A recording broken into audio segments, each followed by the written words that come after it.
Guys इस video के and तक मैं आपको बताऊंगा कि लैपटॉप जो मेरे पीछे रखा है वो मैंने कैसे खरीदा। ये फोन जिससे मैं अभी रिकॉर्डिंग कर रहा हूँ वो कैसे खरीदा और ये सब खुद के पैसों से, वो भी कॉलेज के फर्स्ट ईयर में। तो अभी जुलाई चल रहा है और मैं अभी भी फर्स्ट ईयर में हूँ। अगस्त 2026 से मेरा सेकेंड ईयर स्टार्ट हो जाएगा और मैं अपने फर्स्ट ईयर में ही 1 लाख से ज्यादा रुपए अर्न कर चुका हूँ, वो भी अपनी मेहनत और क्रिएटिविटी से। कोई फैमिली बिजनेस नहीं, कोई रेफरल नहीं। और आज इस वीडियो में आपको वही सब बताने वाला हूँ, बिल्कुल टू द पॉइंट, बिना बात को घुमाए।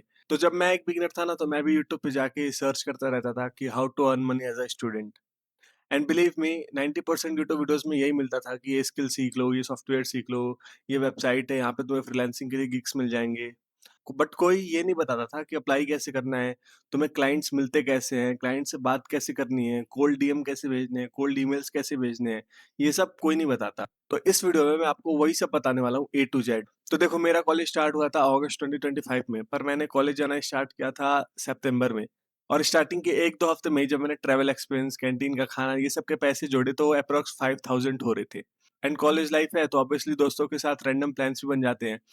तो वो सब खर्चे मिला के मेरे 6-7 हजार तो हो ही जाते एक महीने में। तो मैं बस यही सोच रहा था कि कैसे भी करके मैं अपने वो खर्चे निकाल लूं, वो पैसे जो 6-7 हजार मेरे लगने वाले हैं वो मैं घर से ना मांगू। तो हुआ कुछ यूँ था कि सीयूईटी के टाइम पे मैंने ना व्हाट्सएप पे कुछ चैनल्स ज्वाइन कर रखे थे, जहां मुझे सीयूईटी से रिलेटेड अपडेट्स मिलते थे कि कट ऑफ क्या रहने वाली है, कब रिजल्ट्स आएंगे, ये सब। तो एक दिन मुझे व्हाट्सएप पे ही एक क्रिएटर के चैनल पे एक मैसेज दिखा जिसमें ये लिखा था कि they are looking for a script writer intern. तो देखो, अब मैं थोड़ा-सा अपने बारे में बता देता हूँ। तो मुझे ना बचपन से ही पोएम्स लिखना, कहानियाँ लिखना, शायरियाँ लिखना, ये सब लिखने में बहुत मज़ा आता था मुझे। और मुझे याद है जब मैं 10-12 साल का था तो मेरा एक दोस्त था, उसने यूट्यूब स्टार्ट किया था। अब तो वो बहुत बड़ा क्रिएटर है, बट उस टाइम पे उसने अभी स्टार्ट ही किया था एंड वो व्लॉगिंग से स्टार्ट किया था उसने। तो मैं उसके चैनल के लिए स्क्रिप्टिंग जैसा ही कुछ करता था। मतलब मुझे आइडिया नहीं था कि स्क्रिप्टिंग कैसे होती है, हुक क्या होता है, स्क्रिप्ट को लिखते कैसे हैं। बट हाँ, मैं उसके लिए एक कहानी लिख के देता था। तो मतलब मेरे को लिखने का शौक बचपन से ही था। और एग्ज़ाम से लेके रिज़ल्ट तक का जो टाइम होता है, तो उसमें मैंने सोचा क्यों ना मैं एक यूट्यूब चैनल स्टार्ट करूँ। क्योंकि मैं पहले भी यूट्यूब बहुत बार ट्राई कर चुका हूँ। कभी एडिटिंग करता था मैं उसपे, एडिटिंग की वीडियोज़ डालता था, स्टेटस एडिट करके क्रिएटर्स की। कभी खुद के चैनल बनाए थे जिसमें मैं फेस कैम वीडियोज़ डालता था, बट वो सब मुझे डिलीट करना पड़ गया किसी न किसी प्रॉब्लम की वज़ह से। तो अब मैंने सोचा कि अब तो यार कॉलेज जा रहा हूँ, अब तो मुझे चैनल स्टार्ट कर ही देना चाहिए, पढ़ाई भी हो ही गई है मेरी। तो मैंने चैनल बना लिया एंड उस चैनल पे मेरा निश वही था जो मैं इस चैनल पे रखने वाला हूँ, मतलब स्टूडेंट फोकस्ड और करियर से रिलेटेड। तो उस पे अभी मैंने सिर्फ 2 वीडियोस ही बनाए थे और 5 स्क्रिप्ट्स लिखी थी जो मुझे बनानी थी आगे। जिसमें से एक स्क्रिप्ट इस बारे में था कि सीयूईटी में, मतलब मैं देख रहा था कि सीयूईटी के क्रिएटर्स कुछ हैं जिनकी वीडियोस बहुत अच्छी चलती हैं। तो मैंने सोचा क्यों ना मैं भी सीयूईटी के से रिलेटेड एक वीडियो बनाऊँ। तो मेरी एक स्क्रिप्ट सीयूईटी के बेसिस पे ही थी जिसमें मैंने सीयूईटी के बारे में बहुत डीप नॉलेज दी थी। अभी मुश्किल से मैंने 2 वीडियोस ही बनाए थे, तो मुझे लगा कि नहीं यार, अभी तो कुछ परफेक्ट ही नहीं है। मेरे पास तब ट्राइपॉड भी नहीं था, माइक था मेरे पास। बट मुझे लगा कि नहीं यार, लाइट नहीं है, ट्राइपॉड नहीं है, परफेक्ट बैकग्राउंड नहीं है। तो जब परफेक्ट होगा सब तब मैं स्टार्ट करूँगा। तो मैंने वो चैनल भी डिलीट कर दिया। ओके, सो ये था मेरे बारे में। अब वापस आते हैं उस इंटर्नशिप पे। तो मैंने उस इंटर्नशिप के लिए अप्लाई कर दिया और वहाँ पे जब उन्होंने मेरा प्रीवियस वर्क माँगा तो मैंने वो स्क्रिप्ट्स भेज दिए जो मैंने खुद के लिए लिखे थे। एंड मुझे बिल्कुल भी विश्वास नहीं था कि वो स्क्रिप्ट्स मेरे अप्रूव होंगे, क्योंकि उसमें ना तो हुक था, ना स्ट्रक्चर था कोई। उस टाइम पे मुझे स्क्रिप्टिंग की ज़ीरो नॉलेज थी। मुझे कुछ नहीं आता था स्क्रिप्टिंग से रिलेटेड। फिर भी मैंने वो भेज दिया बस ट्राई करने के लिए। एंड बिलीव मी गाइस, वो स्क्रिप्ट मेरी सेलेक्ट हो गई। मुझे आज भी नहीं पता कि वो कैसे सेलेक्ट हो गई।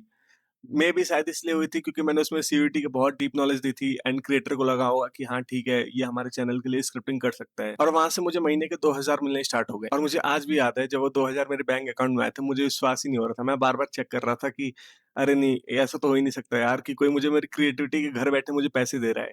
और मैं बाकियों की तरह ये तो बिल्कुल ही नहीं बोलूंगा कि यार 2000 तो बहुत कम होते हैं, क्योंकि देखो, अगर कोई मेरी क्रिएटिविटी के, मेरी स्किल्स के मुझे पैसे 1 रुपए भी दे रहा हो ना, तो वो मेरे लिए बहुत कीमती है। फिर मैंने वहाँ भी सिर्फ 1 हफ्ता ही काम किया था, बट कुछ कॉन्फ्लिक्ट्स की वजह से मैंने वहाँ से क्विट कर दिया। फिर मैंने एक एजेंसी में स्क्रिप्ट राइटर इंटर्न रोल के लिए अप्लाई किया एंड यहाँ मैंने प्रीवियस वर्क्स में वो स्क्रिप्ट्स भेज दिए जो मैंने उस क्रिएटर के लिए लिखी थी। एंड इस टाइम तक मुझे थोड़ी बहुत स्क्रिप्टिंग की नॉलेज हो गई थी। मैं एक्सपर्ट तो नहीं था, बट हाँ, मुझे आता था स्क्रिप्ट लिखना। अब मेरी किस्मत अच्छी थी क्योंकि मैंने जिस एजेंसी में अप्लाई किया था, वो भी एडटेक क्रिएटर्स के लिए ही काम करते थे, like JEE, NEET, CUET, boards, इन सब से रिलेटेड। तो जब मैंने उनको स्क्रिप्ट भेजा तो उनको सीयूईटी का कंटेंट अच्छा लगा एंड फिर मैं वहाँ पे सेलेक्ट हो गया। एंड तब मेरी इंटर्नशिप की स्टाइपेंड 10 के पर मंथ थी। बट स्टार्टिंग के 2 महीने में मुझे उतने अच्छे पैसे नहीं मिले, कभी मुझे 7,000 मिले, कभी 7,500 मिले, क्योंकि मैं छुट्टियाँ बहुत लेता था। स्टार्टिंग में मुझे ये नहीं पता था कि कॉलेज और अपने काम को कैसे मैनेज करना है, इसलिए मुझे लगता था कि यार मैं कॉलेज स्किप कर दूँगा तो फिर मेरी पढ़ाई इफ़ेक्ट होगी। तो मैंने कॉलेज जाने के लिए बहुत सारी छुट्टियाँ ली, तो कभी मुझे ऐसे ही 7,000 क 7,500 5,000 ऐसे मिलते थे। बट उस टाइम पे वो भी मेरे लिए मोर दैन इनफ थे, क्योंकि देखो मैं उस टाइम पे एक बिगिनर था और एक बिगिनर को पेड काम मिला हुआ, वो भी 10 के स्टाइपेंड पे। मतलब मैं वहाँ पे काम भी कर रहा था, स्किल भी सीख रहा था, अपना पोर्टफोलियो बिल्ड कर रहा था। क्योंकि स्टार्टिंग में तो मैं अनपेड काम करने के लिए भी तैयार था। अगर कोई मुझे उस टाइम पे अनपेड इंटर्नशिप ऑफर करता ना, मैं वो भी कर लेता सिर्फ एक्सपोज़र के नाम पे।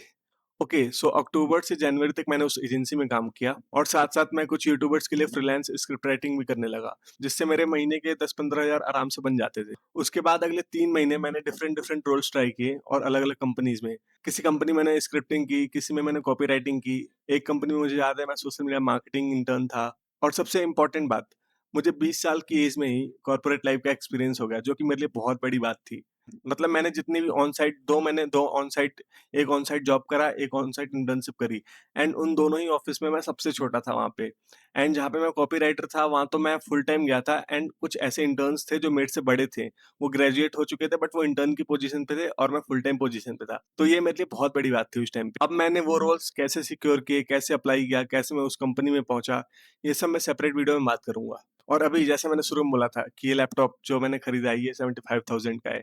ये फ़ोन, ये 15,000 का है। ये माइक, ये ट्राइपॉड, बाकी जो मैं कपड़े पहनता हूँ, जो बाकी खर्च करता हूँ मैं पैसे, वो सब मैं अभी खुद ही मैनेज करता हूँ। फ्लेक्स नहीं कर रहा, बट प्राउड तो होता है, when you compete with young professionals at the age of just 20। तो अगर आप भी स्टूडेंट हो और सिर्फ मोटिवेशन नहीं, प्रैक्टिकल वेज सीखना चाहते हो, अपना करियर बनाने के, अर्न करने के और स्टूडेंट लाइफ में ही ग्रो करने के, तो आने वाली सारी वीडियोस आपके लिए बहुत यूज़फुल होने वाली है। स्पेशली अगला वाला, जिसमें मैं अपने सारे रोल्स के बारे में बात करूँगा। मैंने कैसे अप्लाई करा, मैंने कैसे इतने सारे स्विच करे और हर स्विच के साथ मेरी सैलरी बढ़ती ही गई। तो चैनल को सब्सक्राइब कर लेना ताकि एक भी वीडियो मिस ना हो, क्योंकि इस चैनल पे मैं वही शेयर करूँगा जो मैंने खुद एक्सपीरियंस करा है। एंड इफ पॉसिबल, मैं आप में से मैक्सिमम लोगों की हेल्प करने की ट्राई करूँगा जो मुझे रीच आउट करेंगे। सो थैंक यू, मिलते हैं नेक्स्ट वीडियो में।